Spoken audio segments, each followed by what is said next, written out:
Hi guys. So I'm from the United States. My name is Ben Stewart. I'm an artist and a filmmaker. As of right now, I just moved from Pennsylvania, which is on the East Coast, the east side, to California.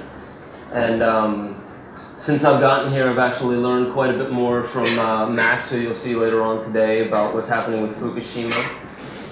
It's literally the projections of everything that's dumping out into the water from Japan looks like a plume, of smoke from a bullet aimed directly at LA. So this is an issue that has been coming up much more recently with me. And I'm not really going to get into Fukushima, but I want to mention the fact that there are issues that are just coming to my attention, issues that I've known about for years, ones that seem more important and less important.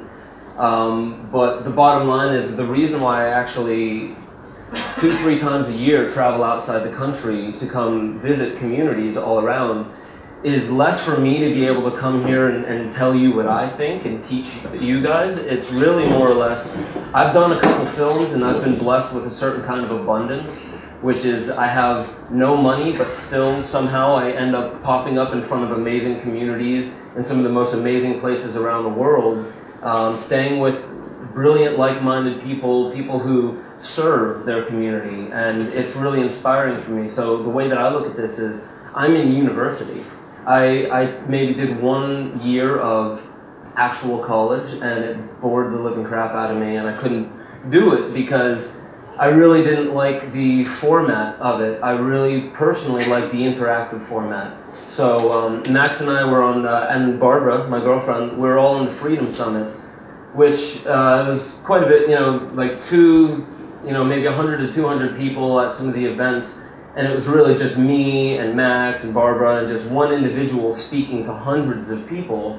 Whereas I feel that that's good, obviously. I'm sure that you came to hear what I have to say. However, when I leave to go back to the States, every one of you in the community are still going to be within your own vicinity and proximity to be able to help one another, whereas I'm going to be on a different continent, working with and dealing with different issues. So I would like to use a little bit of this forum, a really open, loose forum, to introduce you to one another. Now, raise your hand if you know most of the people in this room, or at least a lot of the people in this room. Okay, so there's quite a few of you that have never met quite a few of the other of you. Okay, awesome. So yeah, that's the importance of events like this, specifically when you're gathering does anyone live far outside of this community? We're all pretty much within the community? Okay, so just a few of us. And that's good too, because then we can maybe gather some insight from what's going on in communities that are not too far from here. But I would really like to know, once I introduce myself properly, I would really like to then be able to open it up and maybe jot down on the board here some of the core things, don't want to call them issues, but the core subjects that communities should be facing, communities should be coming together to support one another with. I think the first one, first and foremost, most importantly, for almost any community is just to have human support and interaction.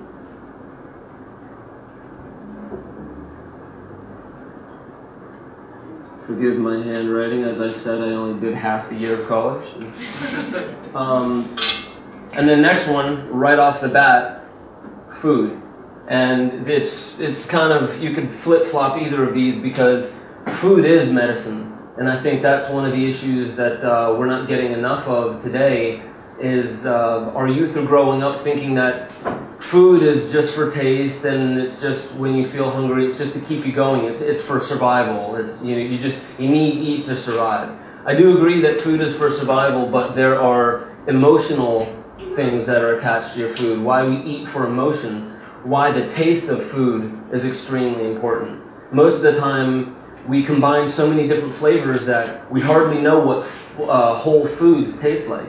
And a lot of times we don't even see the medicinal value of the taste of whole foods, like a cucumber, a watermelon, an apple. Just the simple taste and the smell of it is actually very medicinal for you. So getting into subjects like that, the reason why, to the core of your being, you may not have the energy to tackle some of these issues in this community if you didn't feel like you had support and interaction. If you feel like you're an island or you're all alone, or if your only interaction is through an electronic screen, a computer, interacting with squiggles on the screen, and then getting into you're staring at artificial light until God knows when. I'm a filmmaker, so I edit film until 3, 4, 5, 6 in the morning sometimes, and I've just over the past few years started to come to realize the health issues that have to do with staying inside, out of the sun, getting artificial light, and also staring at a screen with your eyes, staring at nature, being able to see the food that you're eating, not coming from a box, not a man-made package or some type of cellophane. That doesn't have any from nature geometry that we're looking at. But you take an apple, sit it like this, cut it in half, and you will see a pentagram. In a lot of foods, you cut fruits in half and you will see that there is geometry in it. And it's nice to be able to look at that and see that that is the basis of structured water. And we all know what structured water is actually good for. Water carries memory, and I believe all foods have inherent within them a message, and they have their own language encoded within them.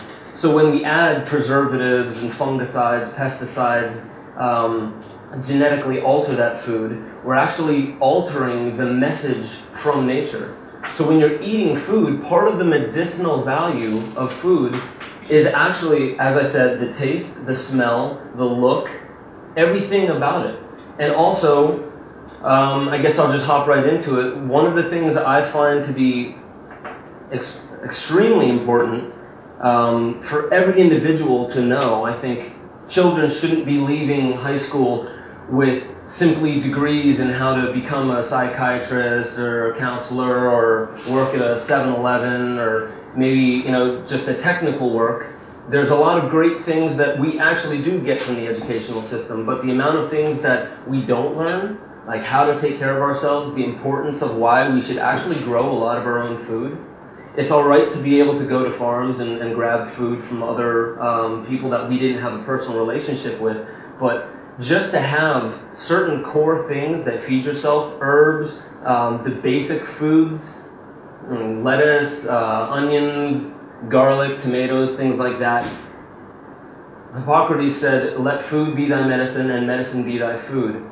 Medicine is nothing more than the proper nutrition and the diet and the lifestyle. It also has to do with an emotional thing within us. But I just wrote down a list of things that I kind of want to touch base on. And one of them is grow your own food as medicine. And I think it's extremely important, as I said, for everyone to have a personal relationship with at least some of the food, even if it's just an herb garden.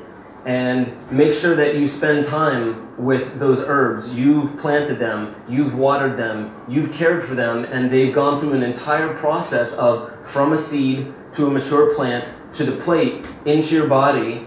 And that is a message from nature. And I'm not sure if any of you have read the Anastasia books, the Ringing Cedars, but they speak very highly about having a personal connection with your garden, walking through it with bare feet, touching it, holding the seeds under your tongue, having a personal relationship with your food throughout the entire growth cycle of it, not just getting it from a grocery store, bringing it home, cooking it up, or preparing it however you will, and eating it.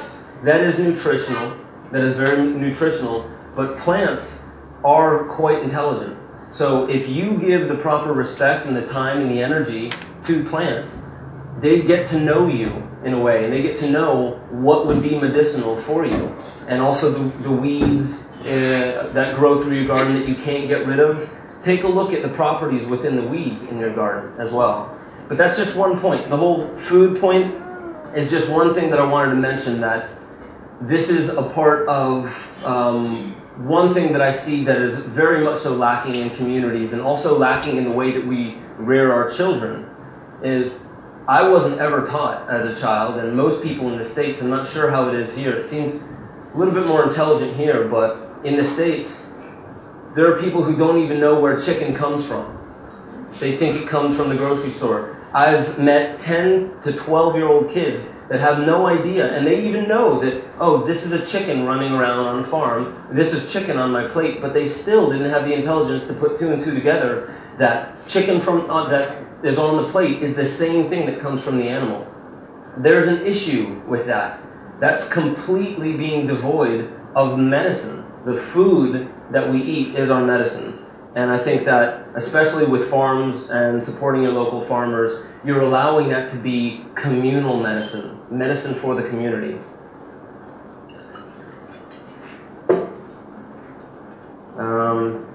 And community importance.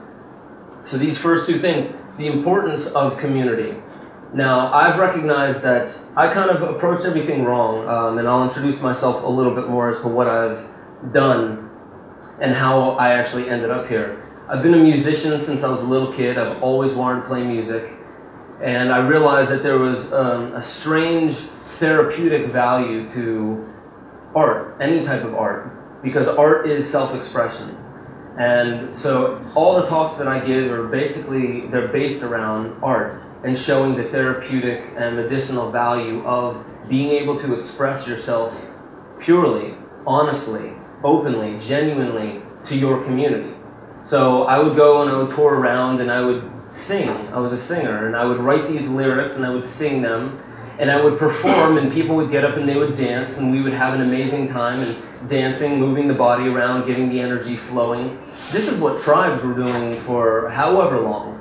Dancing around a fire, beating on drums, listening to a rhythm, gathering as a community, allowing for some type of an outlet, an artistic outlet of the things that a doctor would never tell you to worry about. Because most of the times doctors, when it comes to cut, poison, burn, that's the only thing they can really do. And they hardly, any of the doctors that I know anymore are not paid by pharmaceutical companies, meaning that they're there pushing drugs that they hardly even know how they came to be. When food has always been medicine. Art, so getting back to art, the thing that I love about it is art is nothing more than self-expression. So I could show you a piece of art on the wall, that flag, let's say, it's an expression from somebody, and it's meant to use symbols to actually express something, but it's a frozen moment in time of an artistic process that comes through a human. So every single one of us is an artist. We may not call ourselves artists all the time, but every single one of us was born with a creative ingenuity, a creative capacity. And I think that one of the failings of the educational system nowadays is we squash a lot of creativity. We squash the individuality of children. We tell them, okay, Christopher Columbus did yada yada yada on such and such date with such and such people. Remember those names, remember those dates, remember what they did, and I'm going to quiz you next Friday and I want you to regurgitate it on command. That sounds more like computer programming than it does actual education. So the thing about art that I absolutely love, as I said, it's genuine self-expression. What I've noticed being a singer for the past 10, 12, 13 years is a lot of times, especially when you're new to singing, you don't want to get up in front of a big group of people and sing, but you're fine with speaking to them. Why? Because singing, there's this other level. You're not just saying things, but it's the quality of the tones that you're making that actually express who you are, the character that you have within you. The way you sing, the timbre of your voice, all the little vocal inflections, they have to do with who you are on the inside. So after 10, 11, 12 years of singing nonstop in front of different communities, I began to realize that I'm starting to whittle away the things that I wanted to sound like, the way that I wanted to be, and recognizing that the most therapeutic, most genuine, and also the most popular form of art is the most authentic and genuine art form. And I always use the example, Janis Joplin, Jimi Hendrix, Kurt Cobain, singers who, they didn't have what you would say the most sonically perfect voice in the world, but what they did have was they had something real. They expressed themselves very, very real, and that's why people loved it. So that's me. I really get into, in my work, there's two sides of it.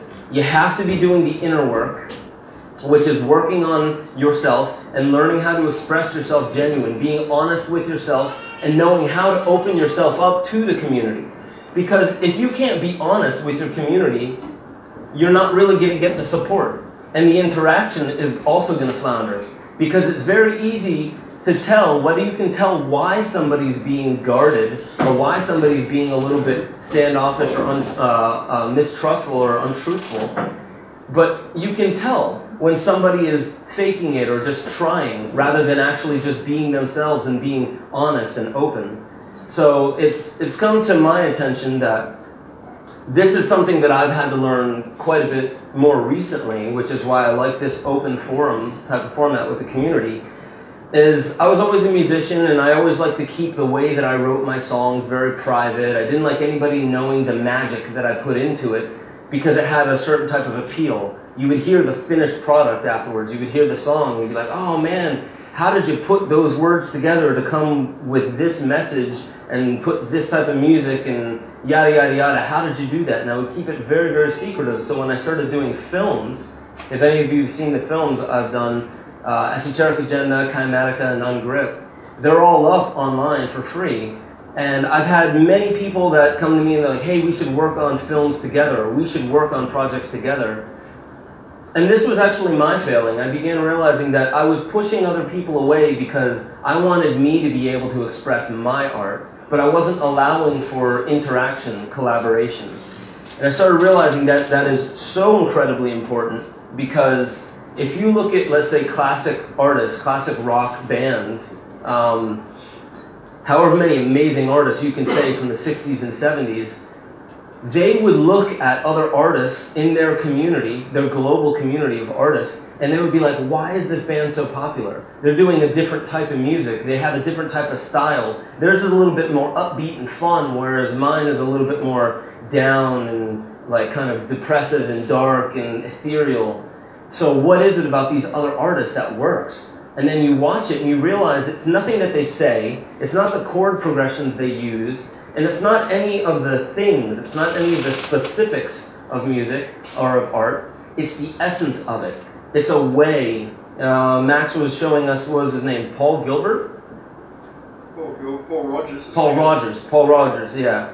A singer. And Max sent me a couple songs from him when I was learning, like, you know, I don't feel like I have to nail the precision of singing as much anymore. I've already got that. I'm really just looking at the delivery, the real, the authenticity within the delivery of music. Because all art has two things, content and delivery.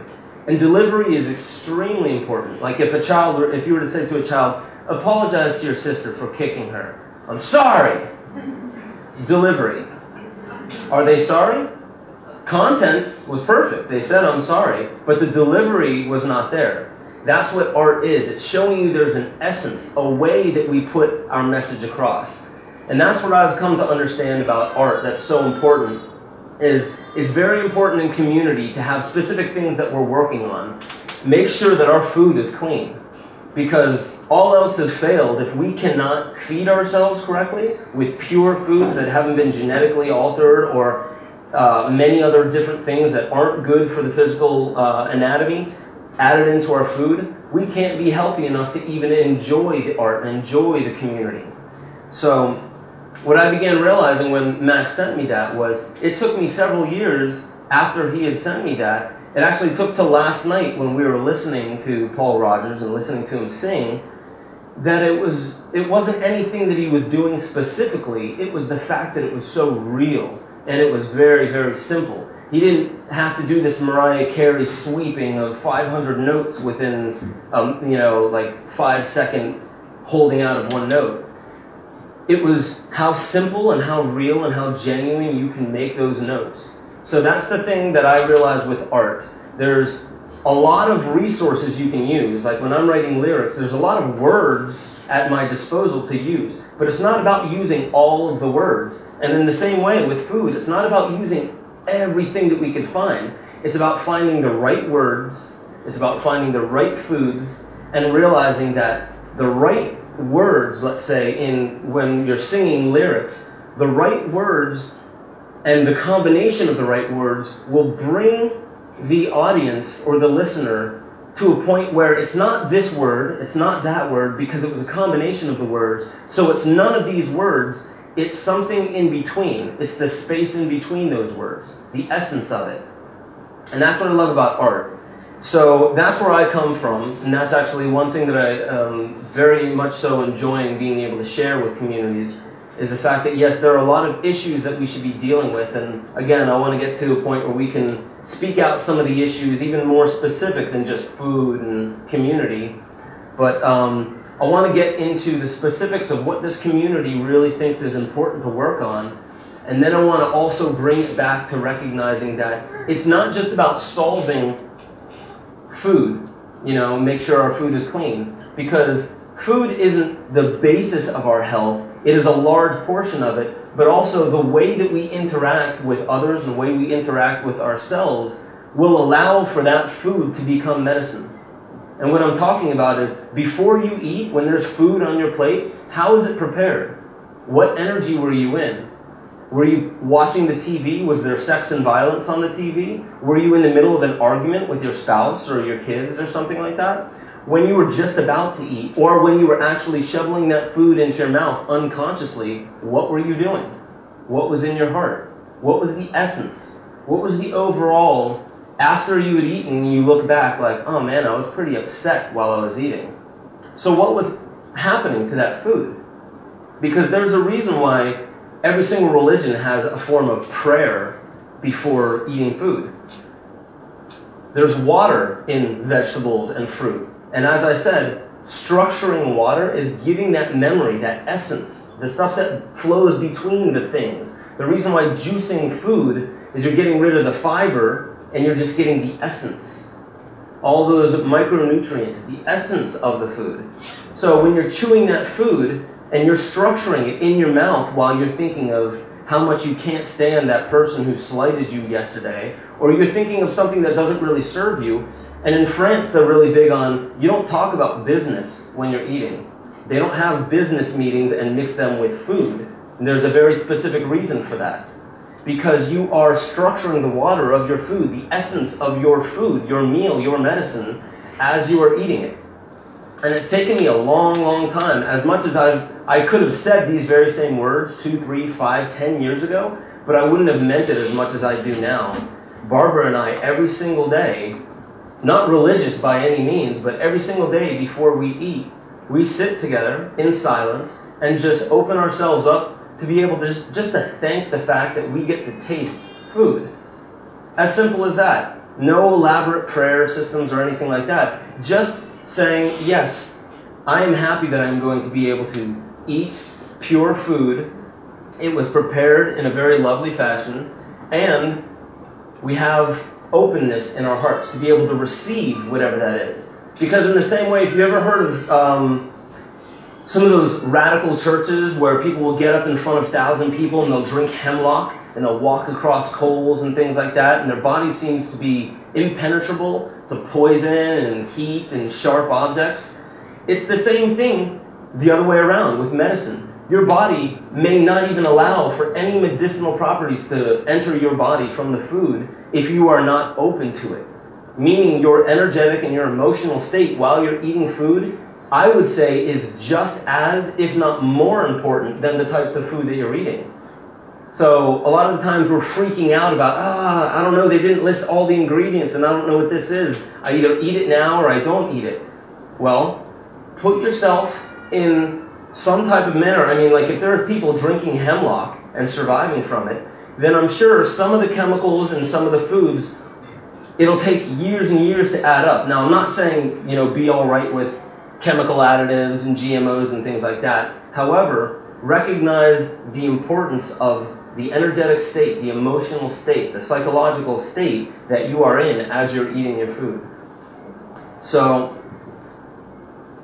what else did I have here?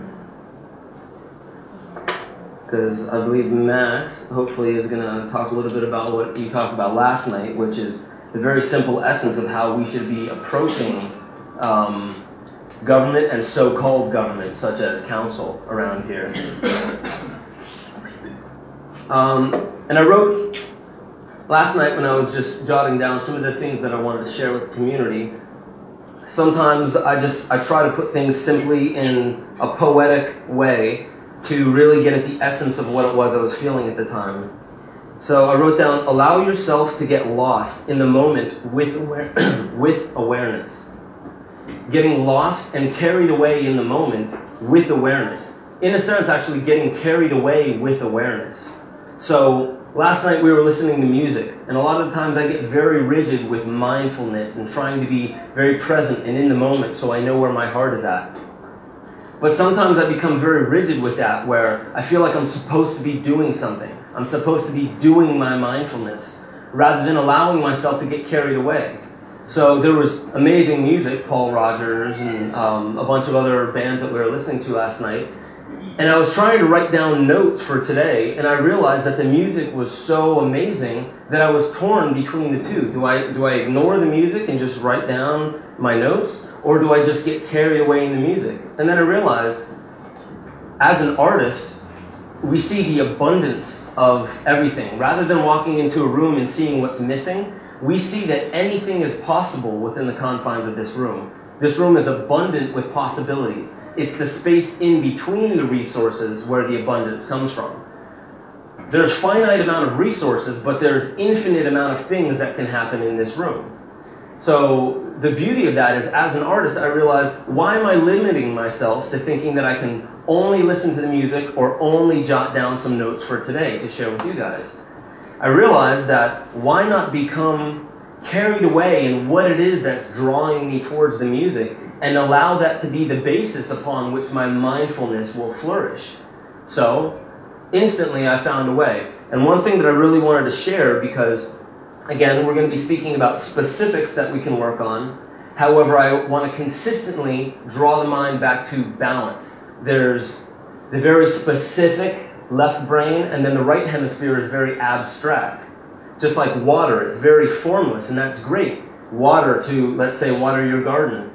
However, a hose it negates the direction of water in many different ways.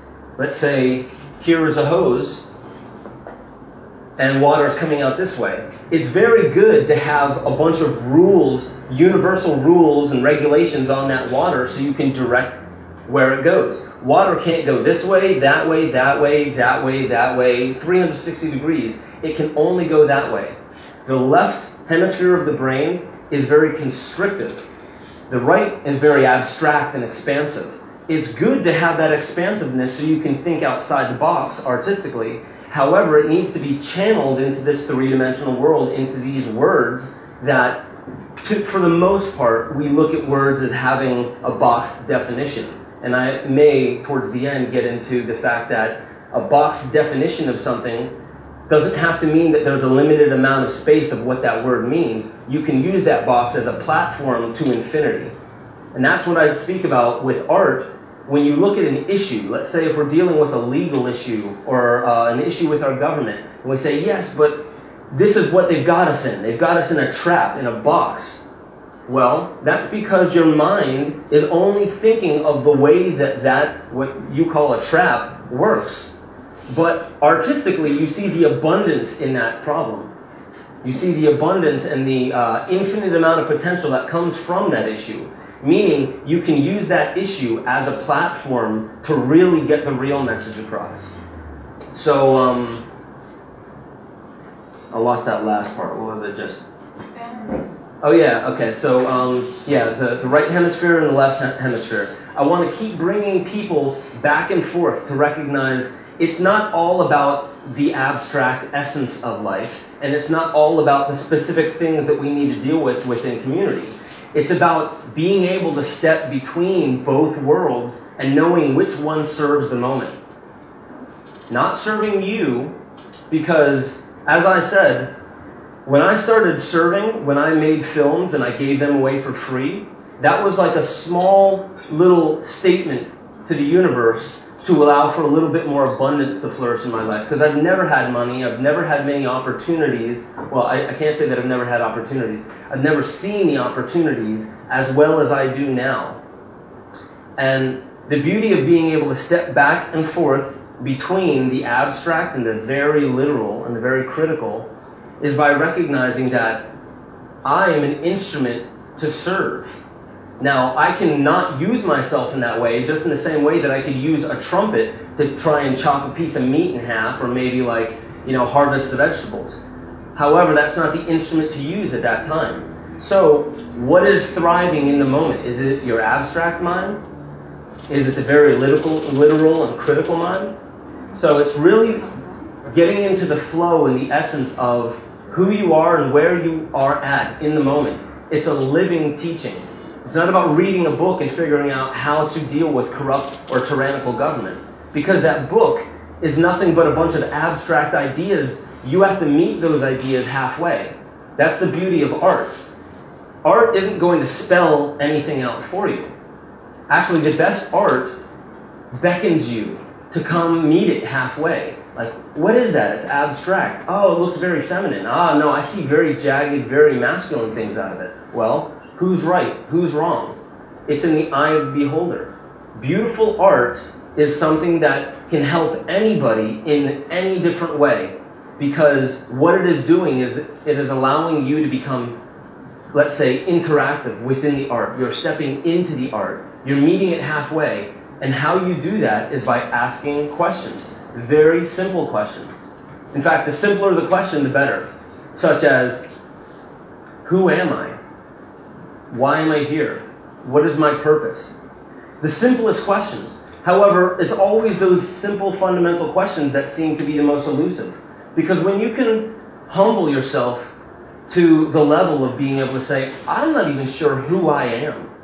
I'm not even sure why I am here on this planet, what I'm doing here. When you can humble yourself to that level, think of what you're unlocking. I call it waking infinity, because question marks evoke the mind beyond, whereas when you have answers, it boxes you in. And that's what I love about art. It makes you question, it makes you wonder. And I'll give an example. The reason why I love speaking about the power of art. Have any of you seen Zeitgeist?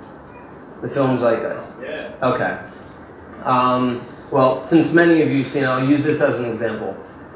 For as long as we can remember, people have been speaking about conspiracy. They've been speaking about government conspiracy in a way to gain more and more and more power. And I find it kind of funny that most people, the majority of people in the world, are adverse to conspiracy because it's nonconformist. It's stepping outside the box. Not because they don't believe it, because most of the people that don't believe in conspiracy are the ones who haven't researched what you're specifically talking about when you're bringing a subject up to them.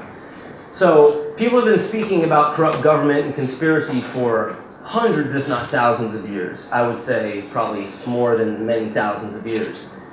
So let's say in the 1900s you had Carroll Quigley and you had Eustace Mullins and you had people in the mid to early 1900s that were speaking about conspiracy, but they were doing it in a way that only professors could understand. Only the collegiate class could really understand. It wasn't artistic enough to reach the younger generations. And to reach the younger generations, you have to simplify it down to its essence. And what I believe Zeitgeist did, for those of you who've seen the film Zeitgeist, for those of you who haven't, it's a 2-hour documentary by one individual that was released in 2007, and there have been millions and millions and millions of views on this film, and it changed millions and millions and millions of lives in the course of a 2-hour film. Think of some of the most amazing artists in history. Leonardo da Vinci, Shakespeare, Salvador Dali. I could go on and on and on. Mozart, Beethoven, Chopin.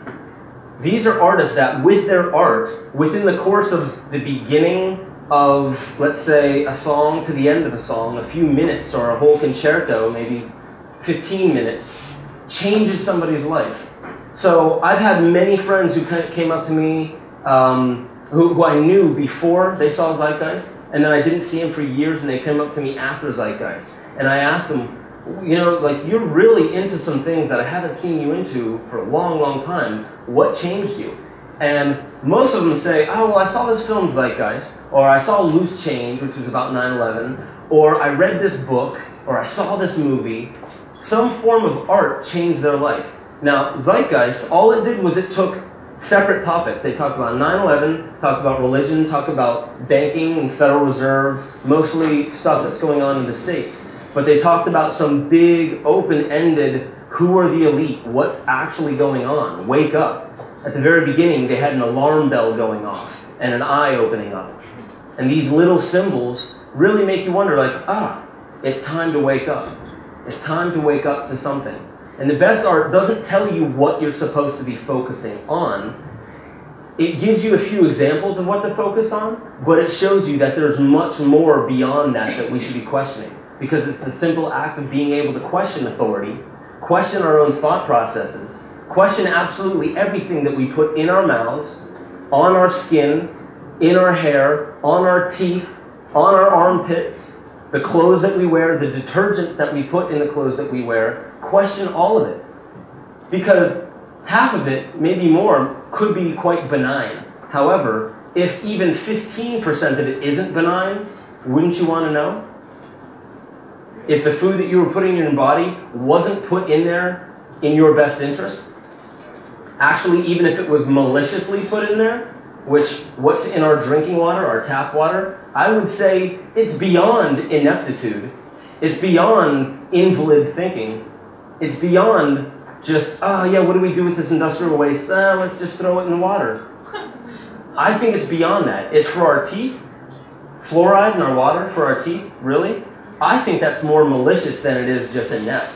And the reason why I say that is because of the way it had been being used. And right after all the studies of what fluoride is doing in our water came out from the gulags and the internment camps, that's when it started going into drinking water. Oh, well, we didn't know it's good for your teeth. Really? It's good for our teeth. For one, I have research to show that it's not good for your teeth. It's actually not good for any part of your body. However, even if they thought it was good for your teeth, and I'm just giving one example, fluoride, even if they thought it was good for your teeth, why are they so concerned about our teeth? Why wouldn't they fortify it with minerals, vitamins, nutrients, something, maybe herbal tinctures, even just in the smallest amounts? Don't they care about our overall health? No, it's our teeth. We just want to make sure we're taking care of everyone's teeth. I don't care what you do with any other part of your body. But that's what you have to think of. It's hilarious, it really is, but it's also quite malicious. You really have to wonder what else that you haven't explored, like the little things, the shampoo you put in your hair, okay, the deodorant you're putting on, the toothpaste that you're using, the foundation, the cosmetics that you put on, anything you put on your skin, clothes, whatever, the air that's falling on you. You want to know what's in your air. This is a form of nutrition. Tyler Tolman talks about how the sun condenses the air, condenses the water into the plant kingdom, into the animal kingdom. This is the densification of nutrition. So right now, the only thing that I haven't seen that we're trying to pollute is the sun. But the air is polluted, the water is polluted, the food is polluted, the TV is polluted. Even ideas that are entering our mind are quite polluted. So without getting into scare tactics and saying, wake up, we need to wake up, I'm not trying to scare us into being awake, because I feel that when you approach an issue with fear, you're thinking very, very narrow. You're thinking fight or flight. I either need to fight this or I need to run away from it, run off and go off grid and hide in a cave somewhere so none of the pollution can get me, so the NWO won't get me. Or I need to fight it and I need to stand up and make an example out of myself. So again, we're talking about balance. But the beauty of being able to ask these questions is you recognize that when you approach a problem not with fear, which limits your ability to think of ways out and ways beyond and ways through, but when you come at it with inspiration, as a child would if you were to put a little puzzle in front of them. If any of you have seen those two bent nails that you put together, and there's a specific way you have to twist it, and you have to play with it for like 30 minutes before the nails can actually be removed into two nails. It's a riddle, it's an issue, it's a problem. Well, we're dealing with some pretty serious issues. And I want to get into some of the issues that we're actually dealing with, but we're dealing with some very difficult issues. I believe that the biggest issue that we're dealing with is that we're dealing with all these issues from a place of fear, not inspiration. Thank you. We're in this mess. We are in this mess, whether you choose to believe it or not. Which means, let's find the best way out, not the only way out. Because, mind you, when we're approaching issues and problems, there's not just one way out. That's limited thinking. Remember when I said that, oh, we're trapped, we're in a box. No, think of it in another way. Think of it three-dimensionally. You can step out this way and step out that way. You're just looking at a two-dimensional box. If this were three-dimensional, you could walk out this way, walk out that way, climb up the side of it and stand on it, and now you're on top of the world. These are just ways of thinking about it. And again, I'm not telling you to stand on top of your problems. You have to use your artistic capacity that you were given by God, by nature, whatever you believe it might be. We're all artists. We all have creativity. We all have the ability to envision and imagine beyond what is real and in the moment right now.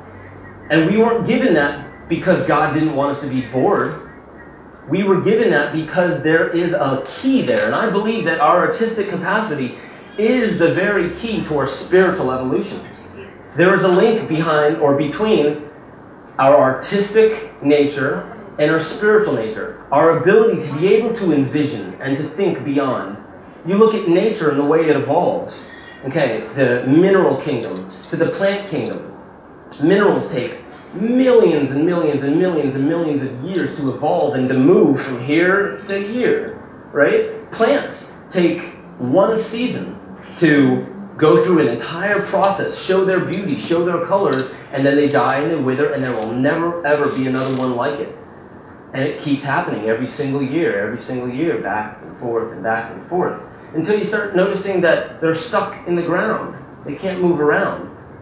They're not free. And I'm talking symbolically, really, but bear with me for a second. Their roots go down into the earth, and they're stuck. They're stuck to the earth because they need the nutrition of where they're at. They don't have the evolutionary intelligence or the complexity to step out of the ground and move around. Now, yes, there are some plants that actually walk, and there are some, something to that example. There's a word I'm not getting. I'm sure there's a symbolic reason for it. There are exceptions to the rule. There are exceptions to the rule.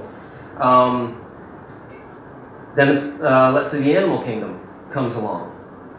And the animal kingdom, they take their roots and they turn them inside their gut so they can put food and nutrition from the earth into their gut and walk around. So they have freedom. They can move about. That's a little bit more free.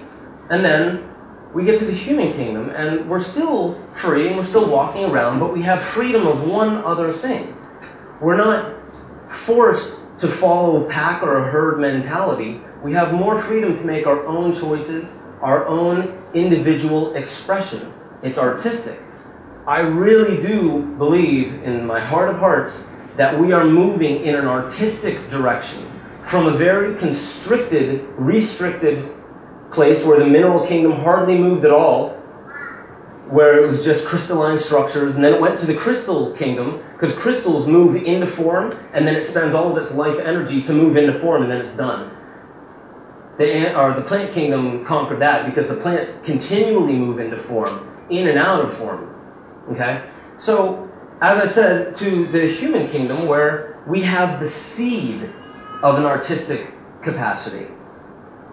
It doesn't mean that we are, I don't even believe that we've really reached the pinnacle of what it is to be human. I believe that we call ourselves humans to be nice, to be cordial. And this isn't to insult any of us, because we're all in this together. I'm sure, many of us have things that we excel at, and many of, like weaknesses and strengths. What I'm saying is we were blessed with the capacity for art, the capacity for freedom, the capacity for compassion and love. That doesn't mean we exercise it. Now you look at what happens in law. We have the capacity, even in the way, and Max will speak more about this, hopefully, is the way that actual law is written. If you trace it back, we actually do have a lot more that we could be doing that we're not. Why? Because it's become convoluted. It's become very, very diluted, and we very rarely see the simple essence, the core essence of what law is all about. We are here, let's say life liberty, and the pursuit of happiness. Think of how beautiful that is. That's so overly said and overdone that kids don't even know what it means anymore. They haven't captured the essence. They're just like, yeah, life, liberty, and the pursuit of happiness. My government gives that to me. Wrong. Government was set up to protect ourselves from other people who want to take that away from us. And that's happening right now. Life. You have the right to life. Nobody gives that to you. You were born. God gave you life. It is your responsibility to protect your own life. Your responsibility. However, we know that mob rule, if there's 20 people trying to kill you and they have you cornered and there's just little old me, chances are, unless I'm really, caught up on my kung fu, I'm not getting out of that situation. That is why we have government, to help protect us when the rights of one individual are not being protected by massive amounts of people. That's what government is supposed to do. Well, there are violations flying around Australia since I've gotten here. It's the same thing in the States. It's just a lot easier to see here. We're so convoluted with toys and television and things over there, and there's so many people that just kind of bring you down into, oh yeah, forget about that, and let's just go watch Jersey Shore or something like that, and eat this bag of potato chips. It's hard when you don't have the right community around you. Okay? So what I'm saying is life, liberty, the pursuit of happiness. Think of what that means. Nobody should be able to get in your way to live. You should at least be able to live. And I'm not even going to say live without fear, because I believe that fear is a messenger that we hardly pay attention to. We try to block fear out. Fear is exactly where our liberation starts. Going into the belly of our fears. Because most of us, our fears are irrational. So we should be looking straight at the heart of our fears, because that is exactly where our liberty is found. Not the other way from our fear. It's not like, here's fear and here's our freedom or our salvation.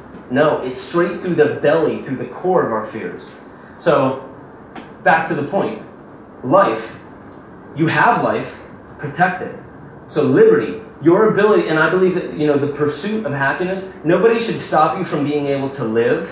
Nobody should damage your ability to have your space. You can call it property, you can call it assets and things, but as Max says, you don't own anything. These are just objects. Ownership is an idea. Because this is in my hand, I have custody of it, maybe. I'm in close proximity to it. But do I even get what it actually means to own something? So it's not necessarily about the things, but it's about having the space to be able to, because we know what it is when you're right up in somebody's bubble and you don't know them, and how uncomfortable does that get when somebody's standing right next to you and you can't think because they're literally in your space. You have the right to have your own space. That doesn't mean you have to have your own home or you have to have your own land. All that's great. But think about this. You have life. You're given this vitality to be able to walk around and think and have this artistic capacity. And we're blessed with the ability or the capacity to be able to love one another. We are blessed with the ability to be able to experience in this fleeting thing we call life, love, compassion, respect. All of those things, they're not going to be given to you. We can't demand them from our government or demand them from our community. We need to seek them out. And the pursuit of happiness. Nobody should, whatever should means, nobody should be able to end your life, to get in your space, or to damage or, disobey your space and the respect of your space, and the pursuit of your happiness. Now, I don't say happiness, I would say more along the lines of purpose, because I believe that our core vitality, the thing that allows us to move forward in life, comes from us feeling like we have a purpose, a meaning, something that we're moving towards. Purpose isn't something you attain. It's a process. It's a way. It keeps developing and unfolding and opening up. You're continually learning your purpose. We don't have 50 different purposes in life. We have one purpose that we see 50 different angles of, and then a million different angles of, and then a billion different angles of. That's the process of life that I've found. So this is what I try to inspire people to really understand, is every single one of you have freedom, but it's not exercised yet, for very good reasons. Because we're not placed here with everything we need. That's boring. There's no process in that. There's no reason to watch a movie if you already know the story and if you already know the ending. The reason why movies, they always give you an issue. A book will always give you a problem or some type of tension or a struggle. Why? Because it is a microcosm of life. We're placed here, we come through the mother, and we don't have self-awareness, so we accumulate a lot of ideas and theories because we don't know what serves us and what doesn't serve us. We don't have the experience to know what will serve us in the long run. So the second birth, when we're born again, or those times where we have a nervous breakdown and we're just like, you know what, F it. I quit my job, I'm leaving all this stress behind. What is that? Shedding of the skin. It's shedding of all the things that you've accumulated from birth that never served you. But you accumulated them for a very good reason, because those are the things that you now have experienced. Meaning, the artistic vision or the artistic look, the smell, the taste, the expression of your life is everything that you've ever done. If you used to dance and you don't dance anymore, if you are a musician, if you love farming, if you just love making love, if you love going out and jogging, if you love walking in nature, all of those things, there's something about those specific things that if you look closely at them, they express something about you.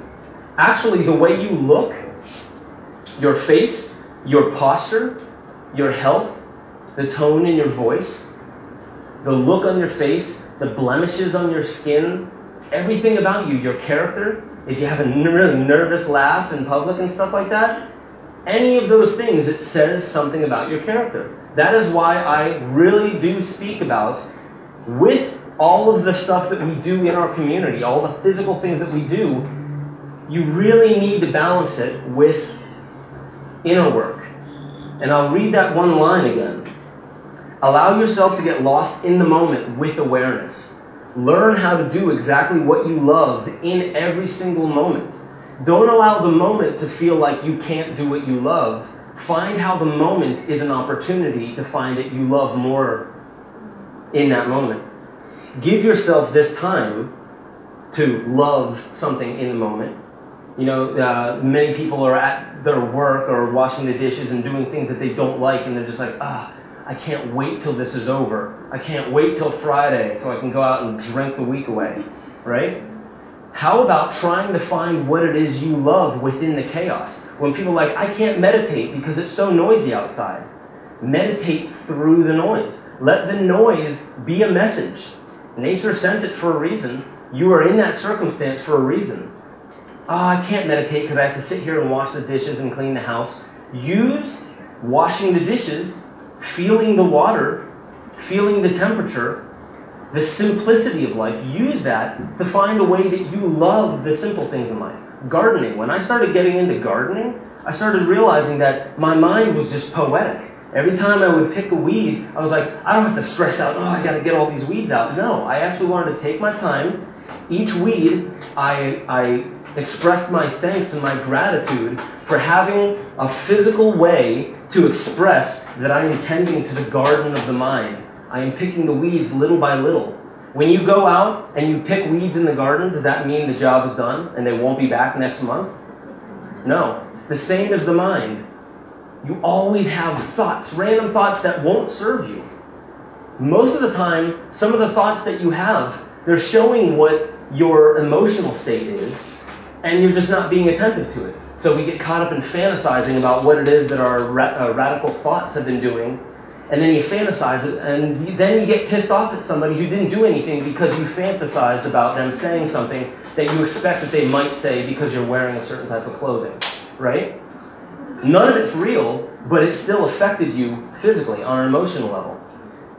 So what I'm getting at with this is we really need to find a balance between our outer work and our inner work. And the more that we balance it back and forth and step back and forth, think if there's a wall here and here's one kind of room and a completely different kind of room. if you stand here for 5 hours and you really study the room, and then you stand there for 5 hours and you really study the room, and then stand there, really study the room, you're gonna understand some things. And then eventually, you'll get to the point where you don't have to stand there for 5 hours. You just glance around and you notice that there's a pattern to how all these things are. And you're looking back and forth between the abstract and the very critical and the analytical, to the essence of things and the way that that essence expresses itself in a very specific three-dimensional model. Your life, the people that you surround yourself with, your community, the attitude of your community and your family, the dynamic of your attitude with your parents' attitude and your brother's attitude. All of that says something very specific about you. So the importance of balancing the outer work that we do, whether we're working on cleaning up food and making sure that everybody around here has the right to be able to find at least some very clean, healthy food, then you want to recognize, what is that? What is that health doing within me? I'm not going to be healthy. I've known some very unhealthy people that preach health, okay? And that shows that they're not getting the balance of it. They may get it on a certain level, but they're not getting the balance of it. And let me just finish this one part. Learn how to do exactly what you love in every moment. Give yourself this time in order to rest your soul for the energy it will take to face something real in life. The world is never more in need of something real than right now. Meaning, this isn't just the real world. There's real things to this, but the inner world is just as real. We need to balance the inner work. So we need to recognize that when somebody mouths off to us, or when somebody gives an aggressive posture and we back down and it affects us on a deep level, and we swallow that and we just kind of walk away because we're embarrassed they did it in public, and that later that night we can't sleep because we're so embarrassed by it, and then weeks later we just forget about it, and then we think it's gone because it's not in our mind, but it's still in our gut. We have a thing called the enteric nervous system. It's the neurology of the gut. It's literally neurons surrounding all of your organs, meaning your emotional memory is stored in your gut. So when you have a physical problem, even if it's backaches and it's knee problems, most, if not every single health issue that we have comes from some type of deficiency in your organs. And the reason why I'm saying that is I lie awake most nights when I'm having trouble emotionally, or when I'm having trouble physically or psychologically, whatever it is. I'll lay down and I'll just breathe, and I'll start trying to find, and I'll scan the feel of my body, and I'll scan what is out of ease, dis-ease, what is out of its comfort zone, what is really tight, meaning a lot of the times it's my back, and it takes a long time for me to relax my back. Even sitting down for several hours hurts my back. That's a problem. I'm 31 years old. Sitting down should not be a problem. However, I understand that there is a deeper level of what that is expressing to me. And how I figure this out, how I get to the core of where these issues come from, I could go to somebody else and let them figure it out for me, but that only serves me for so long. For me, I always want to learn about how to artistically listen to the body. Everything is language. Your body speaks in language. Animals speak to you in their own language, just by the way they look, the way that they act and behave. If a koala or a wallaby comes by you and you see it, the very manner of its being, its presence, its beauty, the way that it hops around, what it eats, the type of work that it does, the behavior and the manner in which it does its work, that's a language. You have the same language within you. So when you listen to, okay, I'm going to eat this type of food, I want to eat just a simple piece of food to see how it reacts in my body. So I've done this before where on a completely empty stomach, I'll just eat one herb and see how it reacts within me. One piece of food, see how it reacts within me. Because how do we know how food actually reacts within us when we combine 50 different types of food and then load it up with dressing and load it up with different things? That's potentially 30, 40 different types of medicine that we're taking all at once. How do you know which one it is that's actually affecting you, helping you? What if you're eating a lot of great food, but then the dressing you're adding to your salad is actually causing a lot of problems? And you're like, oh, I hate salads now, they hurt. Well, that's because of you're not paying attention to what's in the dressing, or you're not paying attention to the individual foods. What I'm getting at is there's an essence. Everyone who stands up in front of a group of people, they're always trying to make a point. They're always trying to boil it down to a point. However, it's very important to recognize that in that point, in that little tiny yod, or yesod, a drop, a seed, the littlest tiny thing represents everything around it, meaning it has essence within it.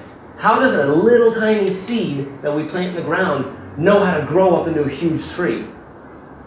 It doesn't have all those materials, but it has the intelligence to know how to use resources to do its job, to perform its function, to perform some form of medicine for the people, medicine for the earth. We all have that within us, and every single one of us has medicine that we can offer our community. That's the point of having community. It's not about being an island and being on your own and being healthy. It's actually far more healthy for you to serve your community. Because synergistically, when you then know yourself, you know an individual food, then you can start combining those foods and they become more intelligent medicine. Every single one of you are medicine. So let's say that one of you know how to come up with an awesome design, a very thought-provoking t-shirt design, let's say. But you have no idea how to do screen printing. So you need another artist, another person in the community to help complete your medicine, to get it out to the people. Now that's just an idea of t-shirts. Let's say you grow food, and you're great at growing food, but you don't know the right foods to grow that will be medicine for your community. So another artist, another beautiful mind, another person in your community will come in and say, hey, it would be great if you have corn here and beans right next to it. They work synergistically. And you can actually use all this space much more wisely. Okay? It's using the community and the simple little things that every single one of us has to offer each other to become a synergistic community. And that's what I believe is beautiful about communities like you guys, coming out here and actually taking the time to listen to somebody from the States. Taking a few hours out of your day to figure out what it is you can do for your community. Because one more thing that I notice is I go around and I tour non-stop over and over and over again. And the one thing I see consistently is a lot of people love the idea of getting together in a community. They love the idea of getting together and doing something and joining forces. However, what typically happens when people start having these amazing ideas and they get all excited, oh my God, this could be the answer to everything. And then you get together in a group and you burn yourself out far too quickly. It lasts 2-3 weeks, maybe a year, and you burn yourselves out. Why? Because most of the time, and this is in magic, black magic comes from being addicted to the outcome. You only want the outcome, not the process. But the thing is, life is a process. Life is not just an outcome. Because you're going to die and your memory will live on. Things about you will live on for eternity. So, everything is a process. Meaning, respect the fact that all of this is a process and we don't know how to save the world yet. That's what we're doing here. We're coming together. This is a moment in time that will plant a seed that will grow into something that we could not imagine or envision sitting here in this room. Meaning what we have to have more than anything, more than great ideas, is the patience, the compassion, and the open-mindedness to recognize that we are going to become frustrated. We are going to get burnt out. We are going to reach those moments where we don't want to do it anymore. That's where community comes in. Support and interaction. Because if the farmer down the road that's supplying everyone's food, everyone's medicine, feels like, you know what, F it, I don't want to do this anymore. Nobody's helping out, nobody gets it, I'm done. Well, guess what? That's not just going to affect the farmer, that affects the entire community. So, is it not everybody's responsibility to help that farmer out if they are providing a useful service to the community? I believe it is. I think that's the one thing that we're not doing. Children, most of the time, and I'm not saying anything negative about children, but most of the time they're self-centered. The world or the universe revolves around them. They don't know how to serve, really, because they don't even know what serves them. They have parents to take care of that for them. But many of us haven't grown out of the childlike state of knowing that it is actually far healthier, far more productive, and far better for our joy, our happiness, our love, our compassion, our respect, to be able to serve the community. So what I'm saying is, don't burn yourselves out. Don't go too far with the ideas. Make it a challenge, and actually make it a beautiful challenge to learn how to enjoy starting small, starting slow, consistently. You guys know the story of the tortoise and the hare, right?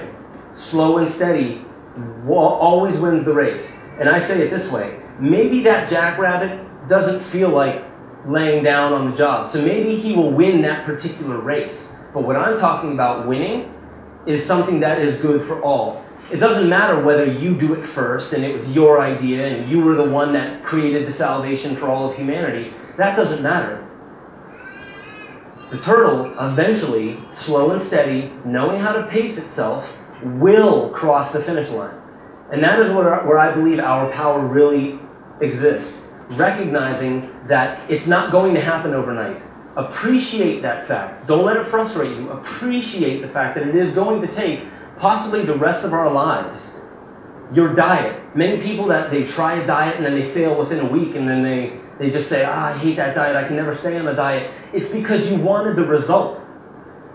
Like black magic. You're addicted to the outcome. Addicted to the result of it. What I'm saying is find that the result is the process. The beauty in it is the process. This is actually the beauty of it. Being able to connect with community. That's the beauty. Learn how to start small and go low. Or go low. Go slow. Go low. It's like making love when you're 18, 19, 20 years old. It's all about bam, bam, bam, gotta get it done. Right? It's like, we need to build this house and bam, build the foundation as quickly as we can. You can't enjoy the process when you're stressing yourself out and you can't breathe and calm down. You can't enjoy that process.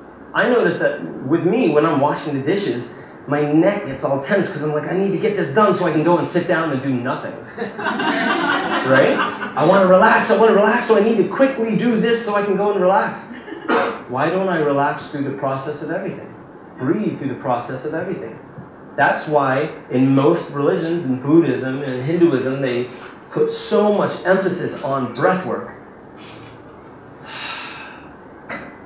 Because every single breath, I think it's the Chinese, in traditional Chinese medicine and Taoism, they don't look at your life as I grow from year to year to year. No, you grow from breath to breath to breath. Every breath is a new chance to relax, to settle into your it, that X factor that makes you who you are. Because the more comfortable you are with who you are, you can make mistakes and make it look awesome. I noticed that when I'm on stage, when I used to trip over a chord and fall down on stage, it was humiliating. But you can't deny it. You have 500 people watching you. Even if you slightly slip up, you can't deny it. So I stopped trying to deny it. I would actually stop trying to catch myself and just fall down. And then keep singing. Because you know what? There's no way to hide when we need support, when we need help, when we've tripped up. There's no way to hide it. What affects your breathing, what affects other people's ability to come and give you support is when they know you're embarrassed by it and you're trying to pretend like, oh, nothing happened. No, nothing happened. No, don't touch me. I'm fine. Right? When we don't want support. Learn to love and embrace. Like I said, most of us are afraid of our weaknesses. Turn it on its back. Recognize that your weakness is the opportunity that you are going to get. Every time you are presented with a weakness, that is your opportunity to recognize something good that is about to happen. When all you do is you focus on the cool stuff that you've done, when all you do is focus on the cool things that you can do, you're hardly going to grow. I can't say that you won't grow, because you can still refine your art, your form, your craft, whatever it is. But when you focus on the things that don't work, the things that you've never been able to do well, that's when you have a huge opportunity. You're not making, like when you're whittling down a stick into a beautiful little wand, right? It's the little tiny intricacies at the very end. That's these little tiny baby steps, right? But what I'm talking about is when you notice an issue or a fear or a way that you close yourself off to community, that's beautiful. There's beauty in that.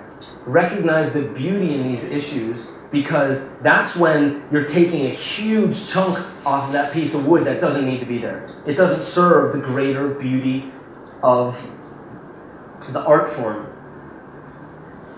So in essence, if there is an essence that I'm trying to gather and coalesce into this room, is that everything is a process. I do believe, and I'm going to now hand it over to you guys so you guys can allow me to know what it is that we actually want to work on in this community. And hopefully I can synthesize it and show, okay, this is how we can at least start. This is how we can plant a seed today that can actually become something that will not burn the community out.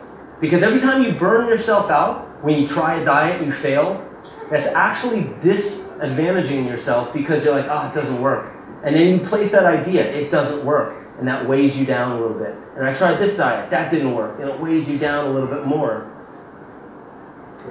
Every single time you do something that doesn't work, you have an opportunity to see how it doesn't work.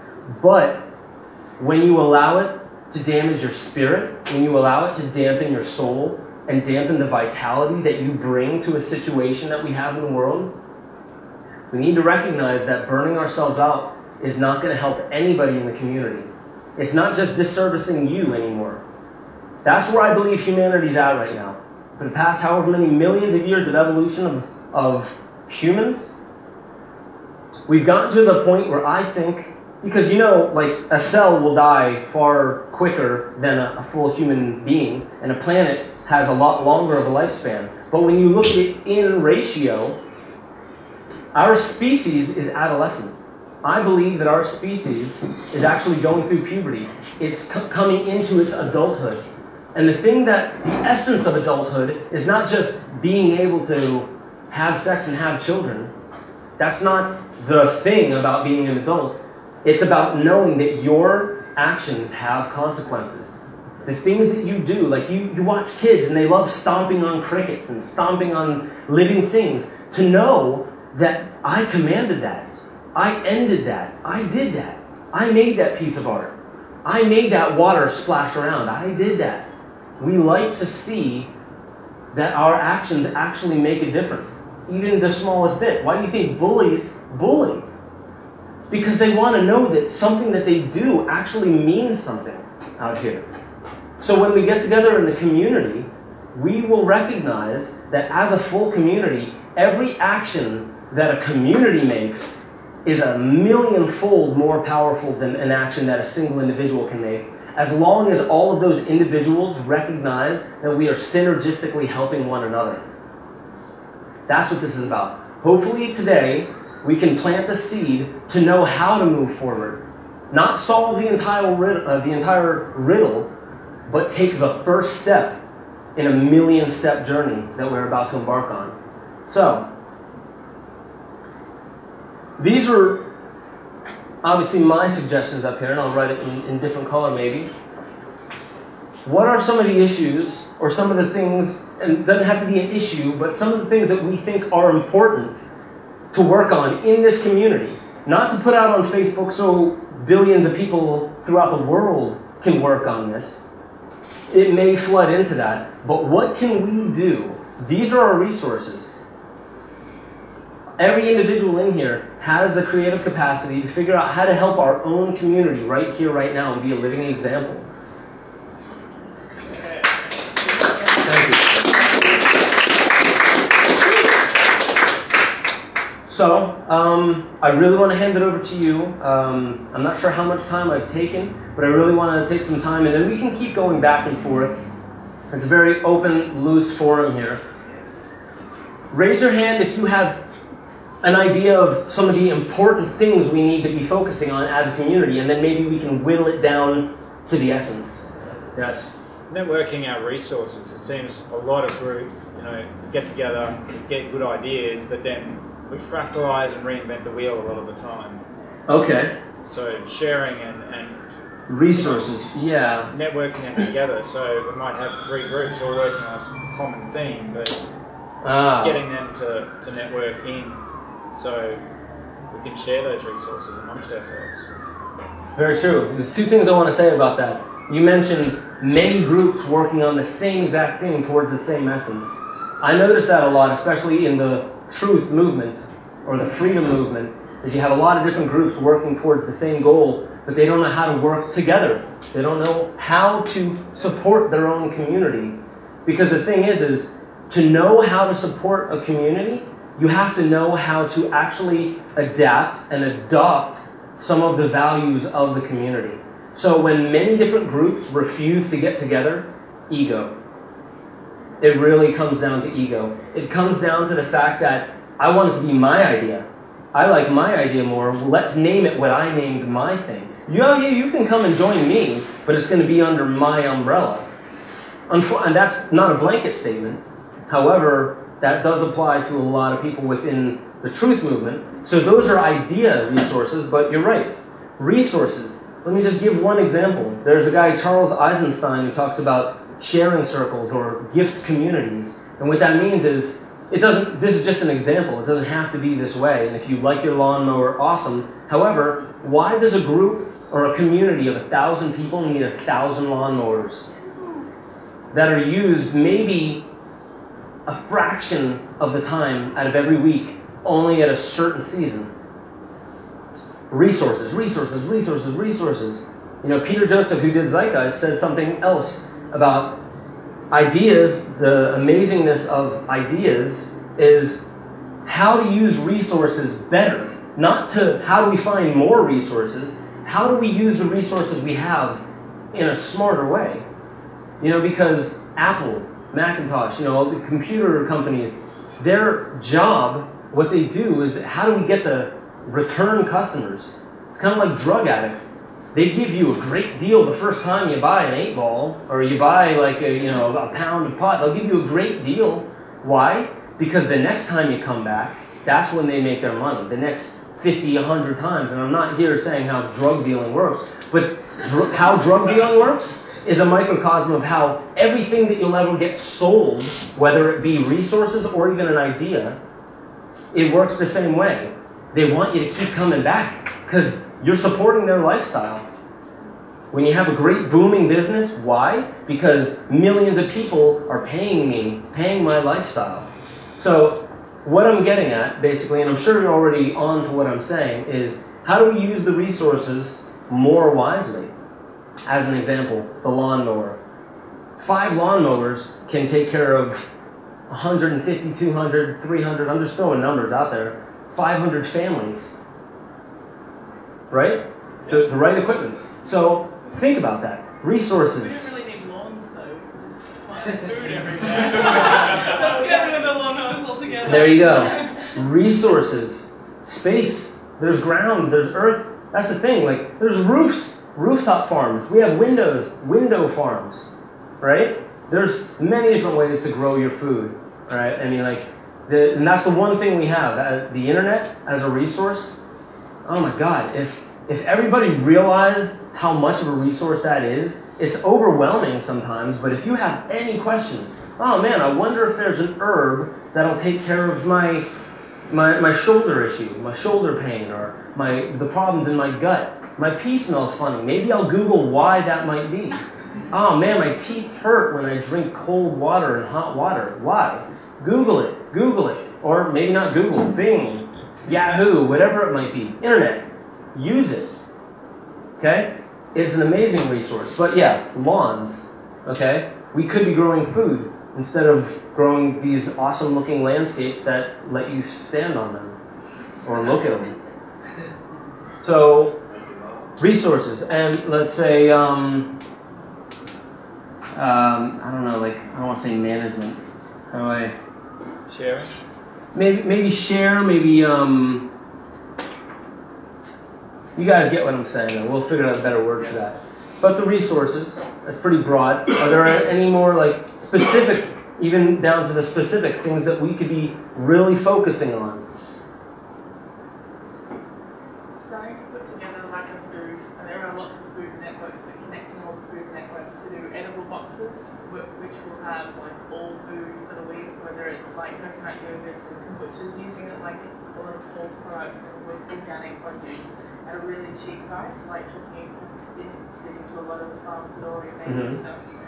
If we can get food out there to people, like easy boxes that are cheap, start educating people through food. Okay. Doing it on everybody start to get involved in that side. So in that box you would have things from several different farmers and several different people within the community. Yeah. Okay, so you're supporting the community and then in that very giving us really low costs so that we can help people become organic and learn about the different health benefits of not going to the shops.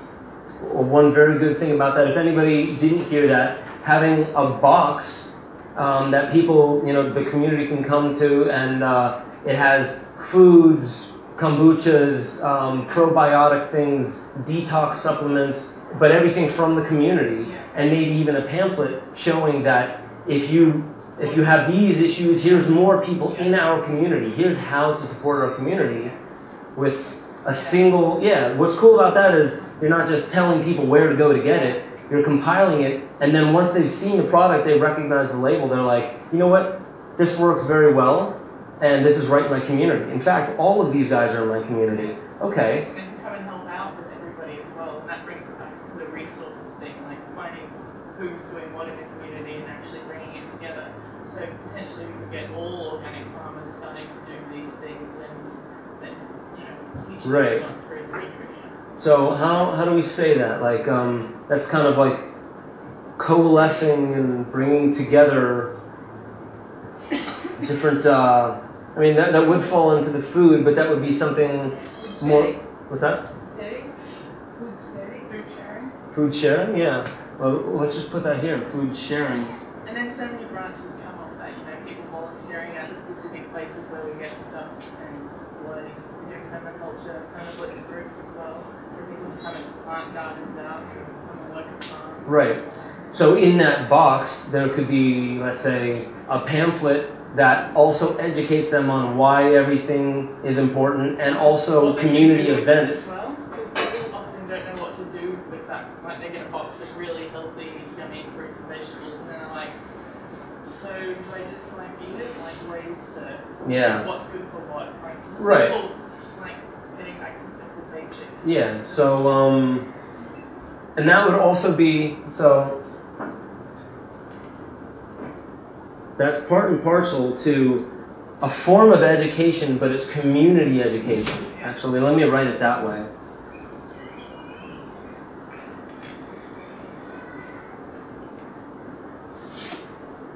Because as you'll notice, as I start writing down this list, a lot of these are going to start being the same thing. They branch off of the same thing, which I think is where health comes from. They all branch from a certain core that we're all kind of guiding ourselves towards, whether we know it or not.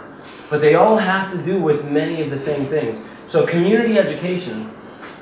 Now we know that the educational system for our children is kind of, dare I say, faulty, even malicious in a way.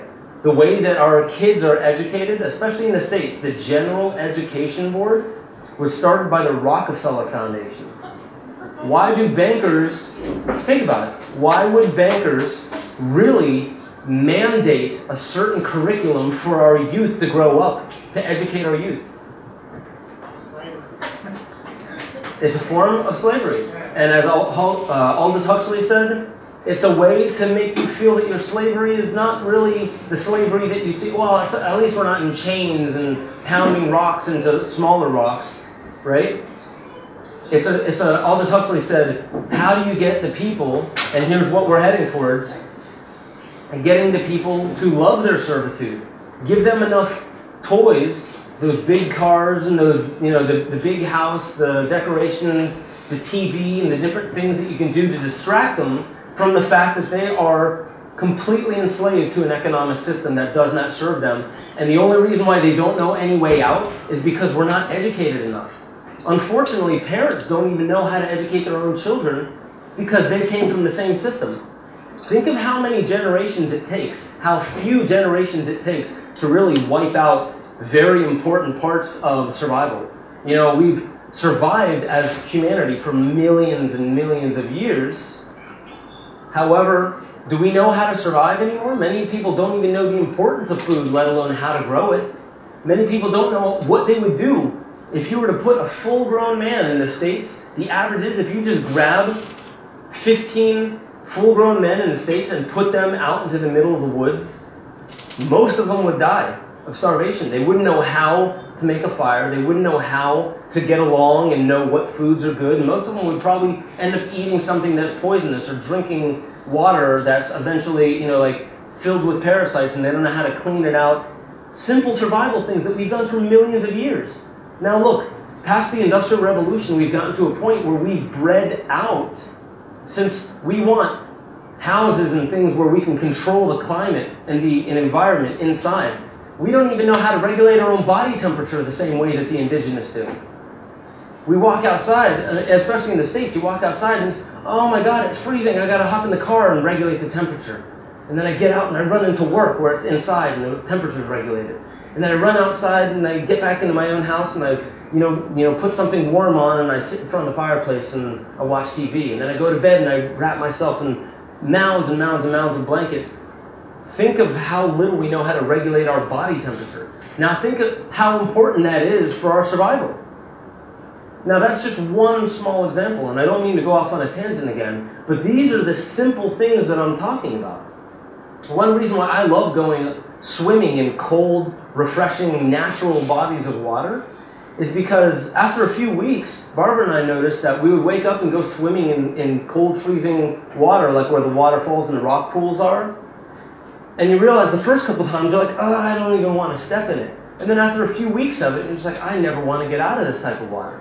Now, I'll go into a shower and I'll crank it on cold and it doesn't affect my breathing whatsoever. Whereas before, if I were to even lower the temperature to below, whatever I'm used to, my breathing would be, oh man, that's cold. My breathing is affected. Your breathing, every breath that you take, is another chance to reinvent yourself. So when you don't know how to regulate your breathing, that's an issue. Because what happens is you begin pulsating. The electricity in your body begins condensing and creating tension in your body, atrophy to certain muscle systems and organ systems. Energy doesn't flow anymore, and you become decrepit. You'll notice neurological problems. You'll notice fingernails are brittle, hair is brittle. You'll notice any type of issue you will ever get. Most of the time, we don't know how to breathe correctly.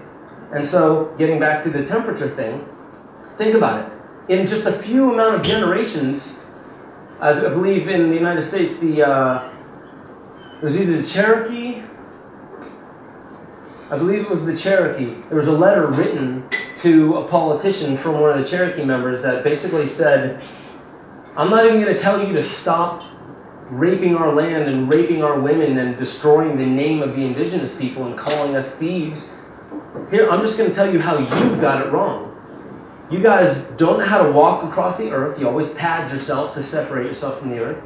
You guys sit on these unnatural chairs, whereas we sit upon the earth. We're more connected in that way.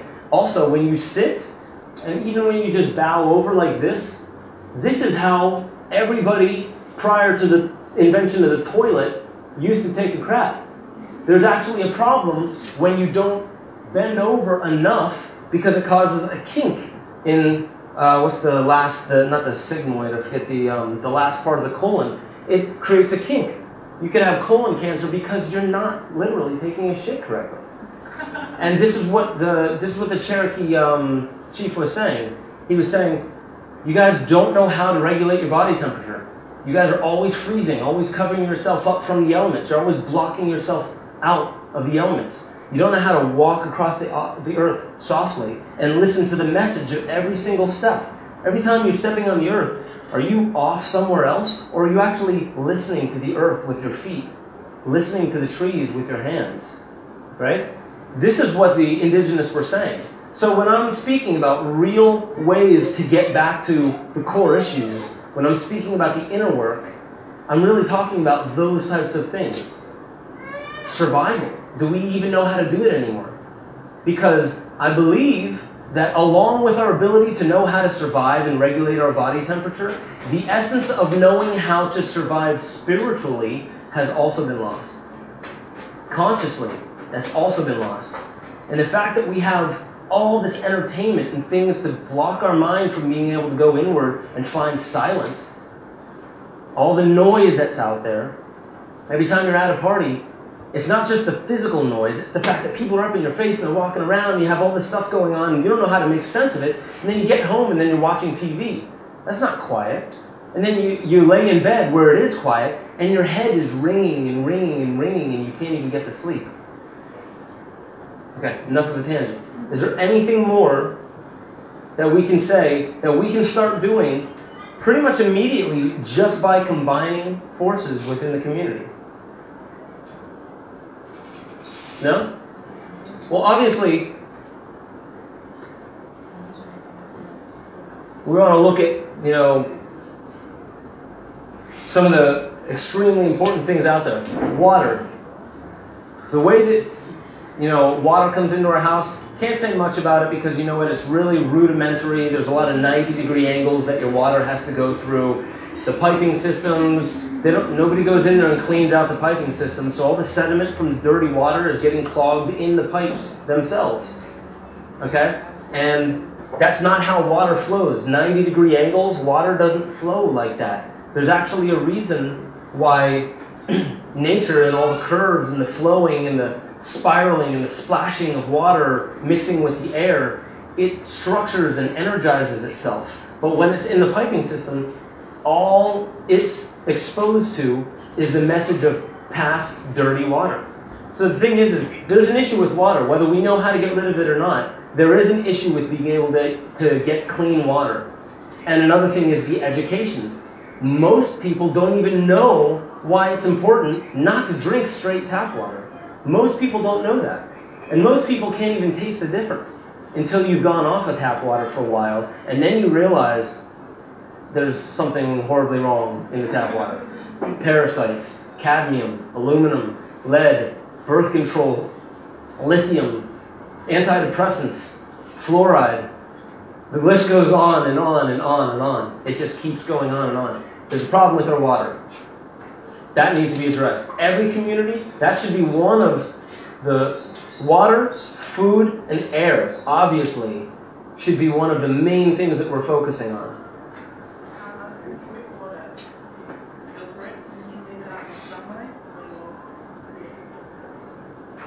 I'm sorry, say that again? Leaving it in the sunlight? Okay. Well, I've heard that, and there's something possibly to be said about the UV.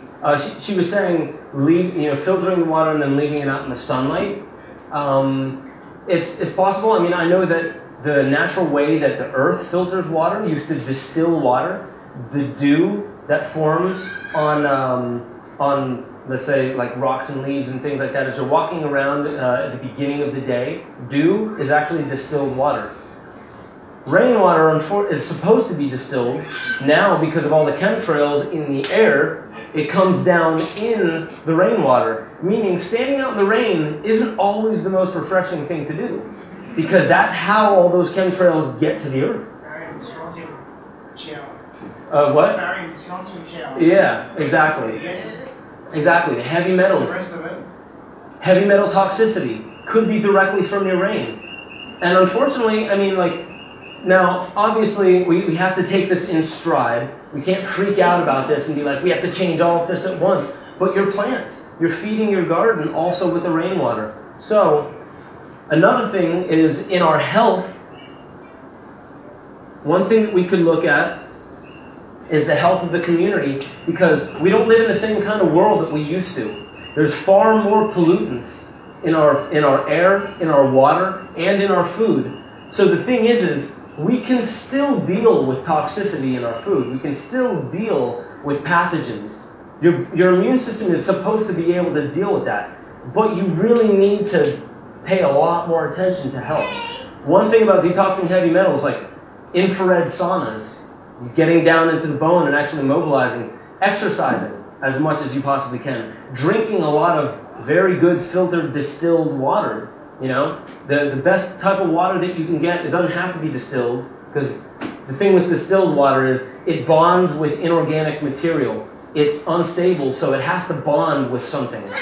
Okay? So when you're doing a fast and you're drinking distilled water, you're actually giving your digestive tract a reason to give instead of take. Your digestive tract is always looking to take. Even mineralized water, it's still taking. So giving it a break every now and then with just distilled water gives it a chance to just completely shut down and take a break.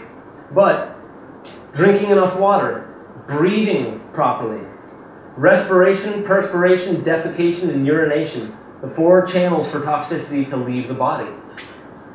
Exercising as much as you can, sweat, getting the toxins out. Because we can't, right now, I can't say can't, I won't use that word. We, as of right now, have an issue with our water. Let's imagine that it may not be finished or fixed by tomorrow. Meaning, what we can do in the meantime is take care of our health. That will naturally, once we start taking care of these problems, it will help our health. And then our health will help us get rid of the remaining few particles and things that are in our air and in our water and in our food. So, again, with education then, educating on how to become healthy. Not just what you learn in the American educational system, which is, here's the pyramid, the food pyramid, eat something from each of them and then exercise every day. That's very, very simple. It's good, it's definitely good, but it's far too simple for our complex mind. We have such complex minds that we don't even know how to really grasp simplicity anymore, because simplicity comes from the essence of a thing. So, how do we educate the updated version of the world? The health of the updated version of the world, meaning we have more pollution in our water and air and food and issues with all of them than ever before. We need to update how we stay healthy. There are people here, well, I was actually pointing at you to show that there are people within the community that they sell detox products. And they would be the people to educate yourselves with. Go to them and ask, why is magnesium good? Huh? Come and volunteer, learn. Actually, that's the one thing that I really did want to say when I was writing down notes yesterday is allowing for life to be a university for you. Allowing for your community to be your university. Challenge yourself, and it will be fun. Once you break out of the comfort zone of, but I don't feel like going and learning, I feel like sitting here and doing what I've done for the past 5 years, right? So, break out of the comfort zone. Recognize that you don't need to go all the way down to South America or out to the far end of the world to find a guru or a shaman that'll save you. Chances are there's somebody in this very community, in this very room, that can help you far more than some shaman in the Amazon could. That's what I'm trying to say. Take a look at the resources you have with new eyes. The way that we used to look at resources led to 1,000 lawnmowers for 1,000 people. It's the same thing we're looking at, but I'm talking about different eyes. Looking at these resources as, maybe, and I noticed this in myself, this is why I can say it, maybe whenever I'm surrounded by people, I'm not supposed to be the one talking and giving all the examples, and I'm not supposed to be the one pretending like I know the solution, right? Because most of the time I find that the people who are just quiet, sitting in the corner, are the ones that can school you on many different things. So learning how to open yourself to your community so they can teach you about how to stay healthy. They can teach you about things that we can do to clean our air and our water. Think of Fukushima. I'd like to talk with you guys if you have anything to give to me, because I want to do a film on Fukushima and bring it to the people on the west coast of North America so they can start at least eating the right foods or maybe supplementing with things that'll help, at least for the time being, because this is a crucial issue. But water, air, our community can tell us things that we can do, ways to get involved in these things, And when you do that, you're naturally supporting and interacting with your community, which means they are your emotional support as well, your psychological support. And when it gets to that point where you feel like this is a never-ending battle and nothing is ever going to come out of it, what is the one thing that always seems to bring people back? Their faith.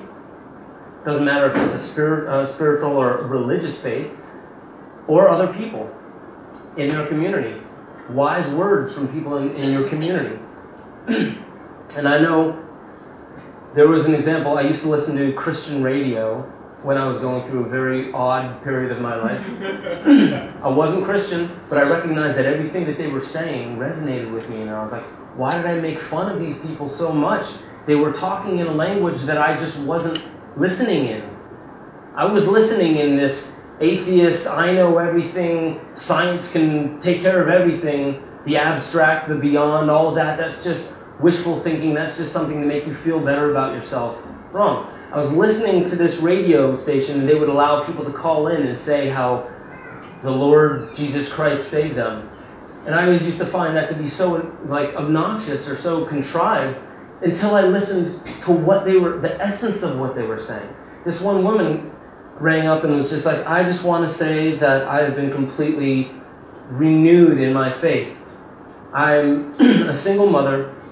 I've been dating this guy for 10 years, and then all of a sudden we had a kid, and he skips town. I'm all alone. I have this kid. I'm freaking out. I'm only 24 years old. I don't know what to do, and my child now is 3-4 years old, and just the other day I was breaking down crying, and I had no money, no job. I'm really looking for a job. I'm taking handouts from people just to be able to pay the rent. So I broke down on my knees, and before bed I just sat on my bed and I just prayed, God, where are you? Where are you? And then all of a sudden my daughter was in the doorway behind me and said, I'm right here, Mommy. Sounds cute and funny. Think about that. How would God speak to you? How would nature speak to you in the way that you can understand the most if it's not the children, if it's not other people in your community? This is how God speaks. This is how nature speaks. If you really want to get in touch with something more spiritual, more conscious, something that will evolve you upon your path, meet your community. Step out of your comfort zone. Recognize that you don't know everything, and that's the fun part. That's not the issue, that is actually the fun part. That is what is going to save us, is recognizing that these issues, all we have to do is something. Something. Not everything, something. That's why I say, an hour a week. Try and challenge yourself. 1 hour a week. Try not to do I'm gonna diet now, so I'm gonna completely cut out all of this. Don't do that to yourself. An hour a week. Focus on something you want to do in the community. Find what it is that inspires you within this community. Take that inspiration and put it into action 1 hour a day for 5 days a week, and give yourself a couple days off. And then see within 1 month what 1 hour a day, 5 days a week can do for your spirit. Uplifting your health by uplifting your spirit first. Connecting with your community. Educating yourself. That's really my rant. I really just want to let you guys know that there are communities like this all around the world. We are not lacking in resources. There is more abundance of ideas than ever before. And the internet and Facebook and social networking, as annoying and obnoxious as it can get to see 100 pictures of cats doing different things, or everybody's supper from last night, and how cute it is because they put strawberries on top of pancakes.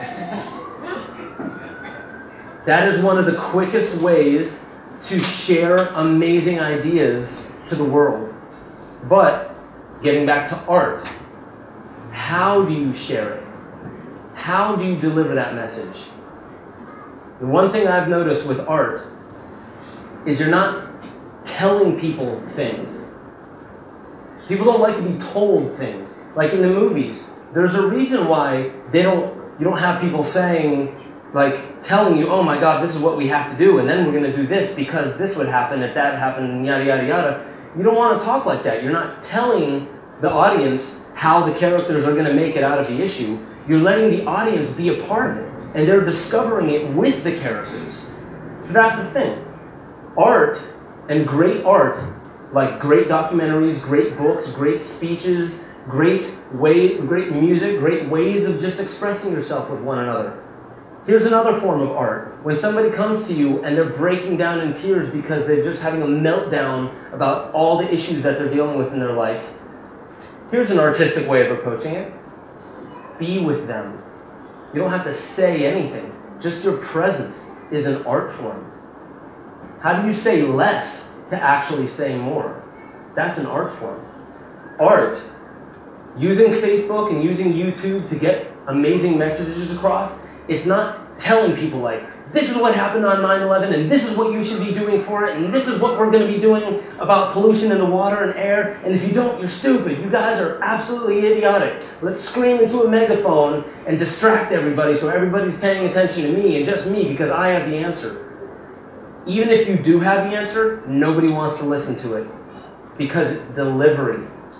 Art is about saying, instead of saying, this is what we have to do to clean our water for our community. Instead of saying that, ask a question. Get people using their own ingenuity, their own creativity, and say, what is it that's going to help clean our water? What is it that's going to help clean our food and allow it to be medicine? What is it that's going to be more healthy for the community and us as individuals and a family structure?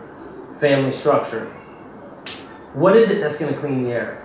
Rather than saying, hey guys, I'm Ben Stewart, I'm from the States, this is how we're going to fix it. What does that do for the community? Half, if not more, of the people in the community are going to be like, I disagree, I've tried that, it didn't work. When you tell people don't like to be told. They like to be a part of it. It's like, think of kids. When you have an issue, like let's say a Rubik's Cube, and you're trying to figure out the Rubik's Cube. Kids like problems like that. They like riddles. They like to solve those things. They like putting puzzle pieces together. They like playing video games. They don't play video games because they pose no issue and no challenge whatsoever. Why, when you grow up, the video games get harder and harder and harder to match the intellect or to match the creative thinking of the child? Video games get harder because we like the challenge. It's inspiring to challenge yourself with harder video games and harder puzzles because your brain releases endorphins almost with a heroin-like effect when you solve problems. However, when somebody solves a problem for you and just gives you the answer, that does nothing for your evolution, and you're not going to learn how to do it in the future. It gives you a fish. It doesn't teach you how to fish. So that's what this is about. Teaching each other how to teach each other. Teaching each other how to approach one another. Teaching each other how to love one another. When you have a relationship, that should be the number one thing. If you want to love somebody in a relationship, every single day you should be putting at least 5-10 minutes into sitting down and having a conversation, or maybe like a Sufi heart dance where you're making eye contact with people or with your lover. If you want to know how to love them, question whether you know how to love them every single day. Just bring the question back up. Maybe you do. Maybe what you were doing yesterday will work today, but maybe it won't. Don't ever get lazy with how you approach the moment. The moment is always changing. So what worked yesterday may not work today. It actually may hurt you today. If you have a broken leg and you're walking with crutches, a crutch will help. It's actually part of your healing. But what happens when you don't need the crutch anymore and you still use it? That crutch becomes a problem. The very thing that was helping you, aiding you in your health, has now become the issue. So that's another thing when it comes to community. We're not here to do it for each other. We're here to inspire other people and inspire people to find the vitality within themselves so they can do it. Yes. What about the transition towns? Transition towns. Could you explain a little bit more? Well, there's a lot of transition towns all around the world. Down Florida, there's a lot. And they're all banding together. Yeah, so I've heard transition town. Just somebody help me out a little bit. It's about like getting more involved in the community and setting up certain areas. It's quite interesting to look at. Okay, so transition towns. Is that where, let's say, like, you know, here's a community, and here's a community, and here's a community, and here's a community, and learning how to... I think one community started it, and like, this is how, these are the basic things we need as a community, these are the resources that we use, and you just use these resources, and then you focus on how to transition now. It follows a good timeline, but I mean, what are some of the... It's like a framework. It's a framework. Yeah. It supplies everything. Right, so in a sense, a community that's off the grid, or moving off grid, more self-sustaining. Just like living in society and then realizing different things that we need to change, and like that we can change, not necessarily having to move everybody off. I love it. Yeah. I love it. It's a good framework to kind of a good model. Works with your community. Exactly, it's a good model, and I'm definitely going to check more into it. I'll talk to you about like what documentary that is, so I can learn more about it. But that is basically the essence of what I'm getting at, ladies and gentlemen, is the fact that these are just some of the enumerated issues that many communities deal with. So, learning that it actually forms some type of... Have you seen the movie Thrive? They have this thing called the vector equilibrium, and they find all of the sectors of culture, of society, and the important parts of it, and how everything actually sits upon this kind of toroidal structure, and there's a geometric shape that they use to show that for a community to thrive, it needs these basic things, which I'm sure kind of follows the same guidelines. So, with having that, and that's the thing, I'm not the one to really show you the specific framework of each and everything that we need to be working with. But the one thing that I see that we lack a lot in those frameworks is how to put that abstract idea into use in the community. And what I really do believe, without burning ourselves out, because that comes from having this idea and you want it now, and in a year, if you're still working towards the idea but you're not as close as you want it to be, you burn yourself out in the community. So by paying attention to the process itself and recognizing that the process is a living teacher, meaning that we as a community will come together and we will start taking care of certain issues together, but the process of working together is the living teaching. That is what we need to be paying attention to. Not what the issue was 5 months ago when we had our community meeting. Every single moment when we're interacting with our community, those are the things we need to realize are the living teaching. It's part of our university, part of our schooling. The essence of learning every moment, the essence of recognizing that you are always a student, no matter how intelligent you might be, from cradle to the grave, you are always a student of something. So, I'm going to step off my soapbox. I just want to say thank you guys very much. We'll kind of back and forth a little bit more throughout the day because I want to learn more from you, quite a bit more, about what we could be doing here in this very community. Yes? I was wondering if you could remind everybody about tomorrow? Yeah, okay. So, tomorrow, my lovely girlfriend, Barbara, she's a raw food chef.